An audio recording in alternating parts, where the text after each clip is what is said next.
Hi, everyone. I'm Gordon Burkell from Filmmaker U. At Filmmaker U, we create and develop courses that deepen and diversify your existing skill sets. Every week, we go live at 2 p.m. with a film professional to chat and give you a chance to ask questions. Today, I'm being joined by Chris Frith, and he's the assistant editor for Wonder Woman 84, the Kingsman Golden Circle, Star Wars Rogue One, and so much, much more. Hi, Christopher. Welcome to the show. Hi, Gordon. Thanks for having me. The first thing I want to chat with you about is you and I before the show was started, we were chatting about trumpet. Now, I tried to learn the trumpet as a kid, and it did not go well. So, what would you say you've learned in the world of trumpets that you've been able to bring into the film industry? That's a very amusing first question for an editorial chat. Um, I think there's a lot of similarities between that and any artistic endeavor, which is discipline. It's a very unforgiving instrument, as you know. So, it requires kind of constant attention to kind of maintain a kind of just because it's such a physical instrument. So you can't put it down for 3 weeks and then go and do a concert and hope to sound the way you did before you put it down. So I think um, just having the discipline to, first of all, just play in the first place, but then also with practice, it's not just practice what you're good at, it's having the focus to kind of pick out the stuff you're not good at, which is not fun to practice, and then practice that stuff until you get better at it. And I think that kind of applies to any, artistic field. Well, you were saying that you studied under a particular trumpet player, and that they showed you some things that you've been able to use as an assistant. What would those be? Yeah, so I studied with this guy called Rolf Smedvig, who's passed away now, but he was a world class, like one of the top five players in the world at the time. And my parents kindly organized a few lessons with him when I was really young. And there are kind of two main things that he's left me with, which is he was sort of the first world class person I was in touch with. So from a really early age, he would tour all the time. So I would only see him whenever he was around doing concerts, but we would keep in touch the rest of the year. And I would email him and he would email me back. And that was kind of the first like world class person who I could keep in touch with and build a relationship with. And that was really, really useful. Like fast forward 10 years later when I'm finishing film school and you have to meet and connect with editors and assistants and post supervisors. And I think a lot of people are afraid of just cold emailing people or getting in touch with people. But because I had this relationship where someone at his level would kind of, even give me the time of day, it gave me the confidence to reach out to people, which I think has really helped.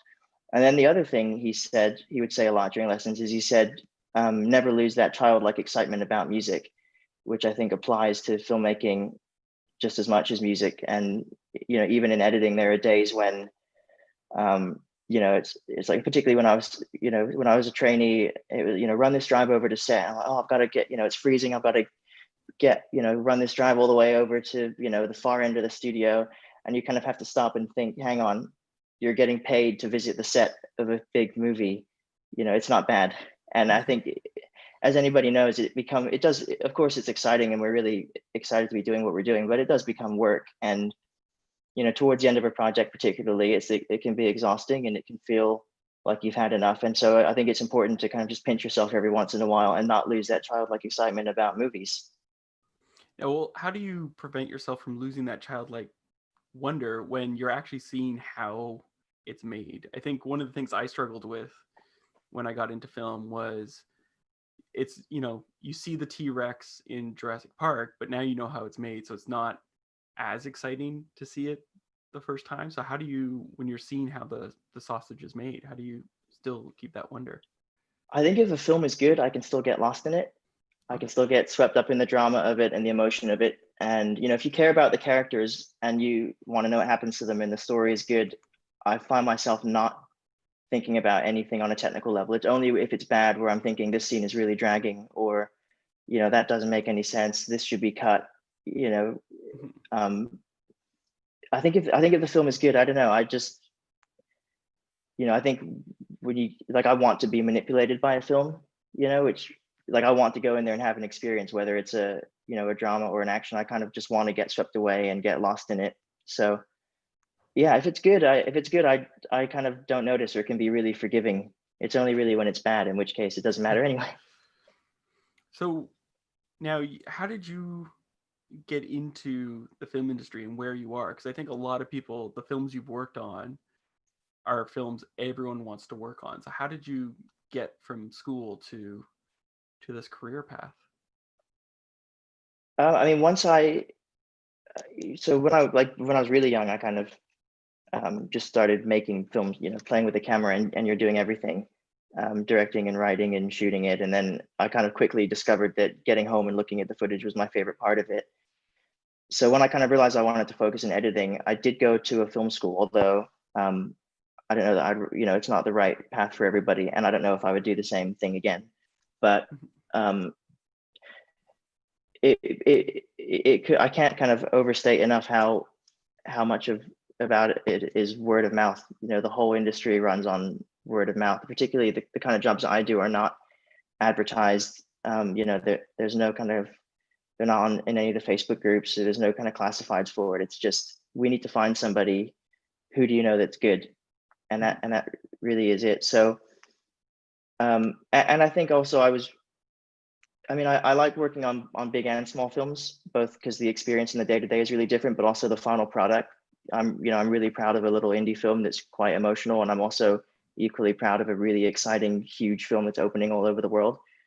But I think the big films, I kind of aim for that quite early, just because that's where you would learn the most. Like if you can do a big film and you learn about 3D and visual effects, if you can handle a kind of 160-day shoot with multiple units and lots of politics, then a 25-day shoot by comparison isn't so daunting.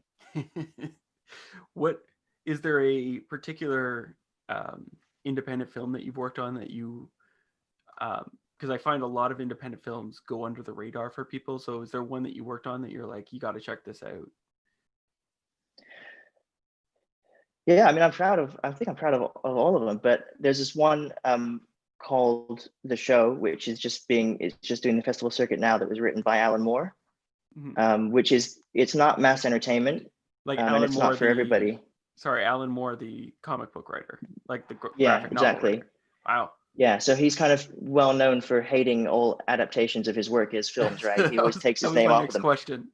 So this is his first actual original screenplay, which he's written, and which he was there. He was in the cutting room and was a big part in. So, but again, it's a really niche film that's only going to appeal to a small number of people. But you can do things that you can't do in a film like Mission Impossible, which has to go and make almost $1 billion. Yeah. So I'm excited to have been a part of that. There's one called The Nest with Jude Law and Carrie Coon that played at Sundance earlier this year.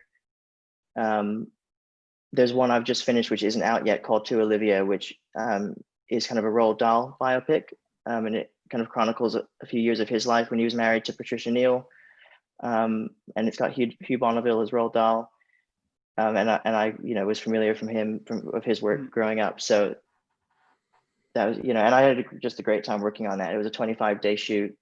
I was living with the editor. We were living and working in the same house, and it was just a great time, basically. Now, Alan Moore is, one of the things I love about him is just he's a fantastic storyteller.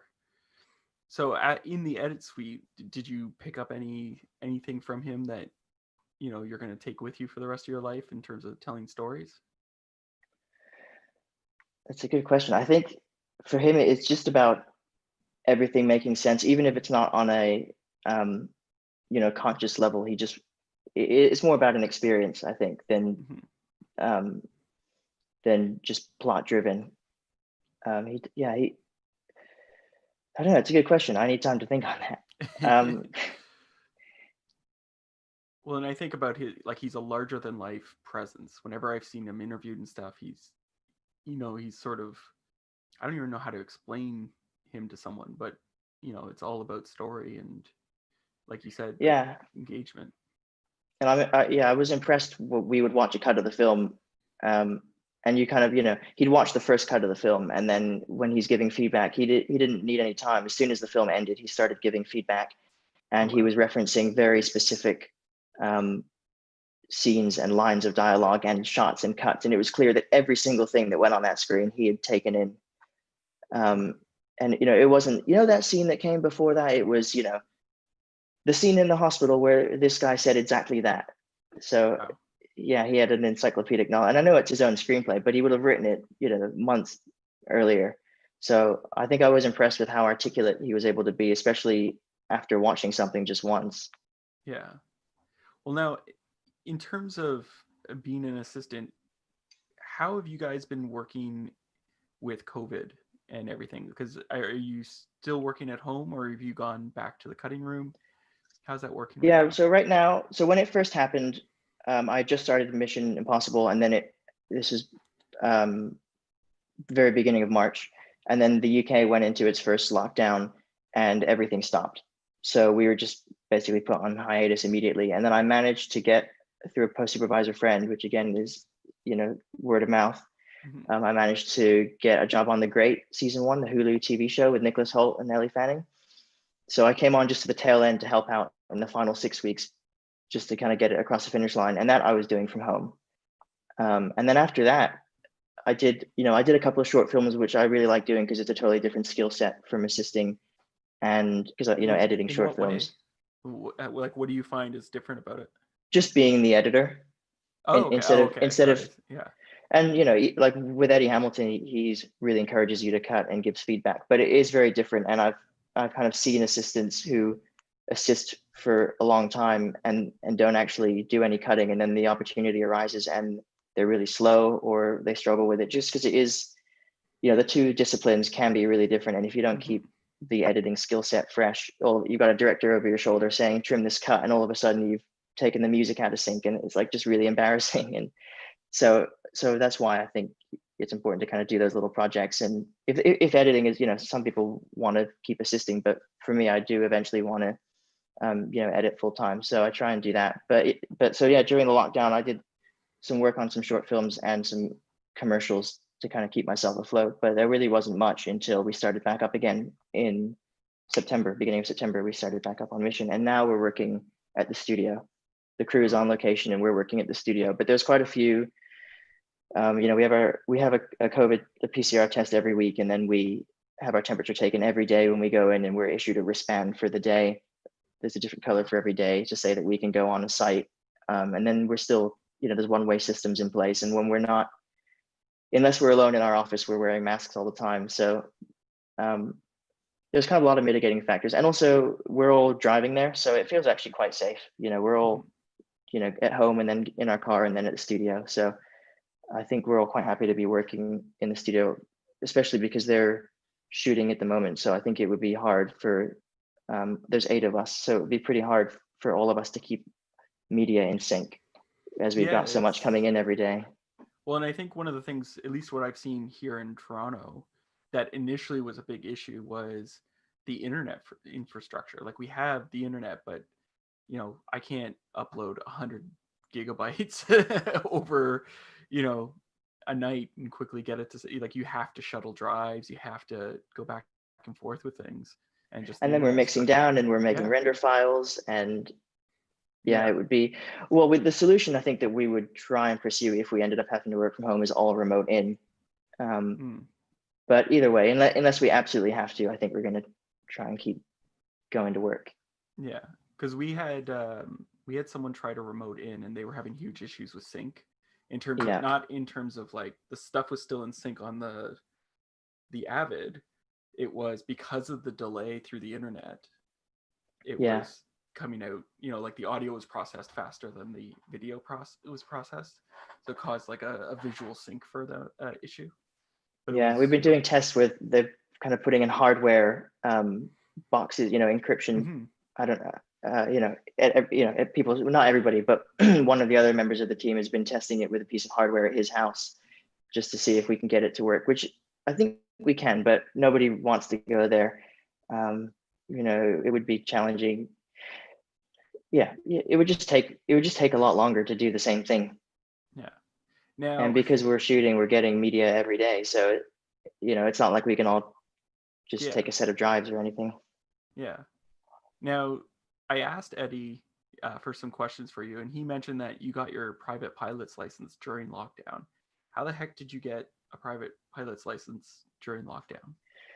So the first lockdown, it was like a proper stay at home, lasted um, until June, I think. And then basically from July was when more things were able to resume. And then kind of July and August were pretty much back to normal. And the government here was encouraging people to go out and support businesses and that kind of thing. So I don't know, I just kind of, I didn't have anything else to do. And I thought it would be a fun, yeah, I did it in 26 days, but that's because I was doing nothing else but that. Yeah. So I was either, I was flying for about 4 hours a day, and then when I wasn't flying, I was thinking about it, or, running through stuff or reading. There's 9 kind of ground exams that you have to do as well. So I was just doing all that at the same time. And then because it was kind of my sole focus, and I was really into it. It was very exciting. So, Now, and it gave me a reason to get up. I was up early every day, and, it was just something that I could focus on that would stop me from, just becoming really unproductive. So which because in flying you have to have, there's multiple license, right? There's like your visual rating, there's your instrument rating, all that stuff. So was it just one of the licenses, or did you get a couple of them? So it's to allow visual flying in a single engine piston plane, and then everything else can be added on to that, which I'll probably do a few kind of bad weather kind of thing. But I'm happy with my career in film. It's just also, being in the UK, France, in a plane like that is 40 minutes, half an hour away from here to go to the north of France, for example. So it's more about just having that freedom. Once COVID is a bit more behind us, it will be a good juxtaposition to being behind a computer, I think. It'd be interesting to see, because I don't know how much it is per hour for a plane in the UK, but I know how much it is here in Canada. So I'm wondering, because it'd be about an hour from Toronto to Montreal, but it wouldn't be financially reasonable to fly the plane that way, because you'd basically be paying by the hour. Is that? Yeah, well, so I would pay by the hour. Yeah, so I've joined a flying club basically, which has 20 aircraft of varying sizes and capacity and speeds and stuff. So I can kind of choose what I want. If it's just me on my own, or if I'm trying to take 4 people or 5 people, I can hire different aircraft. And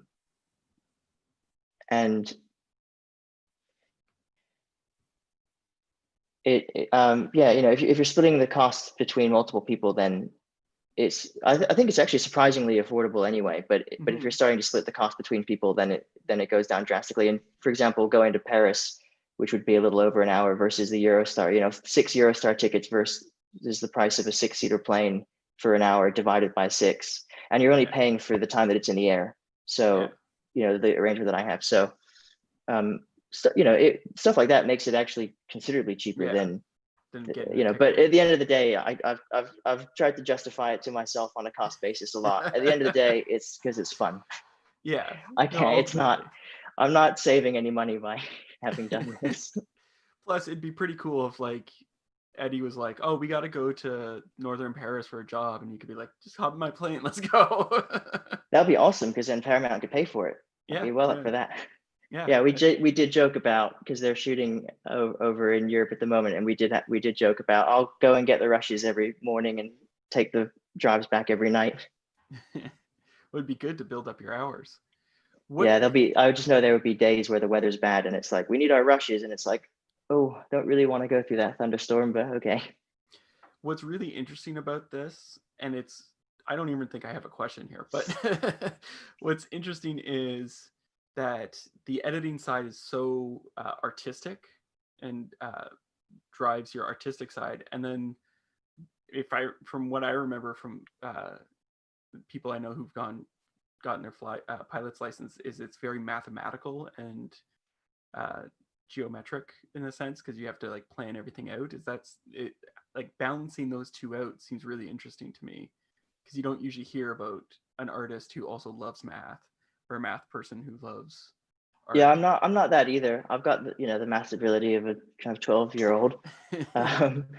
There is a bit of math, but it is quite basic, and a lot of it you can do on the ground. I don't think of it as very mathematical. It's more just like, there are certain numbers you need to hit, like that, you've got a stall speed and a cruising speed and a final approach speed, and you want to hit those targets. But in terms of calculating, calculating kind of things midair is pretty rare to have to do that. Especially now where you've got, even on my phone, there's an app which I can use to plan a flight, and it will give me the headings to fly, and it will give me my airspeed and my ground speed, and keep me out of controlled airspace, and everything that I need. Basically, I can do it from an iPad. Wow. It's because all the people I know who got their pilot's license, it was all paper and pencil. So it is for the exam, and when you're getting a license and for the exam, it's compass and stopwatch. And they'd be like, okay, 1 second, and they'd be like, stay looking forward, man. Yeah, that's how we're taught. Yeah, stopwatch and but that's not in practice. I mean, you could do that, but why make things harder for yourself? Yeah. Like you said, I would rather look around me. Yeah. Now, we've talked about your trumpet, we've talked about your pilot's license. Editing and working in post is very demanding on your time. So how the heck do you find such an interesting balance of work and life here?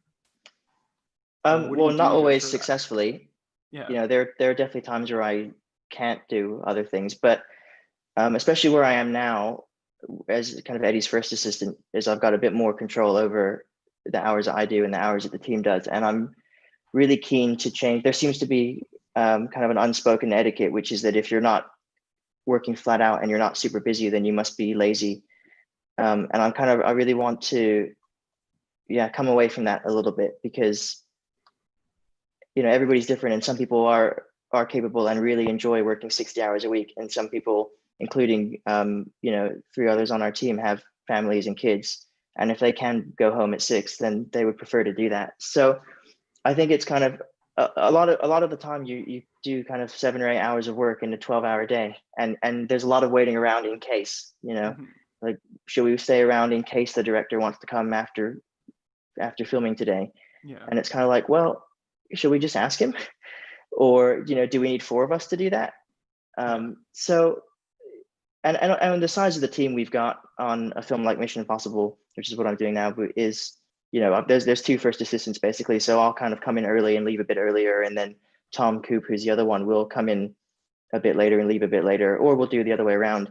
But I think, we just need to adapt to the amount of work, because sometimes, and towards the end, when we're doing the DI, when it's close to release, we will need to do really long days, and that is just the way it's going to go. But I think I'm making quite an effort to make the rest of the film not be like that, so that when that time comes, we're not already burned out and feeling really unhappy. It's interesting. I think you're the first person who said it that way. Like, most people are like, yeah, it's a lot. You just have to figure out a balance, so it's interesting. Yeah, I think it can be. It can be, but a lot of times it is, and it doesn't need to be. It's just the way it's been done. And, and it helps having an editor like Eddie who's on board with it. Eddie's quite happy. On this film, I haven't done any weekends yet. I've usually left by 6 or 7 every day, starting around 8, it's a bit more than 9 to 5, but it's not that much. Yeah. And I try and make sure the second assistants kind of, unless there's a real reason, 5:30, there's no need for them to stay after 5:30 or 6, unless there's really something happening. Because that's what I remember being a second and kind of sitting there thinking, I don't want to ask if I can leave, because I don't want them to think I'm lazy, but I'm not actually doing anything right now. And I remember how frustrating that is, where you kind of, between, you're finished at 6, and between 6 and 8, you sit there, and then at 8 you go, can I go? And they go, oh yeah, you can go now. And it's like, well, probably could have gone 2 hours ago. So I'm just really trying not to put the seconds we have now in that position, and myself either. Yeah. I absolutely know that if we get loads of footage one day, or something's going wrong, or towards the end, and we need to stay until 10 o'clock at night, I know that we will do that. But yeah, not until we need to. And I think by getting everybody out early, they're just happier. When the time comes, it's not another night, especially if they've got a family. It's not, hey, I'm going to be late again. It's like, I've been home, by 7 o'clock, every day this year, and now I'm going to have to stay late. And then just managing the resources we have. Interesting. Now, I have one last question that I like to ask everyone I interview, and you know about this because you've listened to the podcast before. What's your favorite guilty pleasure film to watch? My favorite guilty pleasure film is it would have to be The Core. Do you know it? With That's a Stanley good one. Tucci and Aaron Eckhart. Yeah. Yeah, it's very entertaining, What and is it about it that makes it something you enjoy? I think just the spectacle of it and how there are lines in it that are incredibly cheesy, but they do it anyway and they go full steam ahead with it. It's not, and it's kind of told as if it's meant to be a realistic movie, but then they just do things which are ridiculous. I don't. Is guilty pleasure kind of a movie that? The way I always explain it to people is, it's Sunday afternoon, you got nothing to do and you're kind of bored and you're just flipping around on the television and you come across this movie and you're like, oh, okay, I'll, whatever. Yeah, it's not a movie I'd normally search out, but I'll do it. Okay. Yeah, it is quite fun and it's a good adventure, and you do feel like, after the 2 hours, you do feel like you have really been on an adventure. But it is larger than life and fairly silly, but very enjoyable. Well, thank you so much for letting me interview. No, thank you very much. It's a pleasure to meet you. I've Yeah. I've listened to your interviews for a long time. Oh, thank you. Well, and I look forward to the next Mission Impossible. I've been keeping up with them, so. Thank you. Yeah, me too. All right. Have a good one. Have a good one. Take care. Thanks. You too. Bye.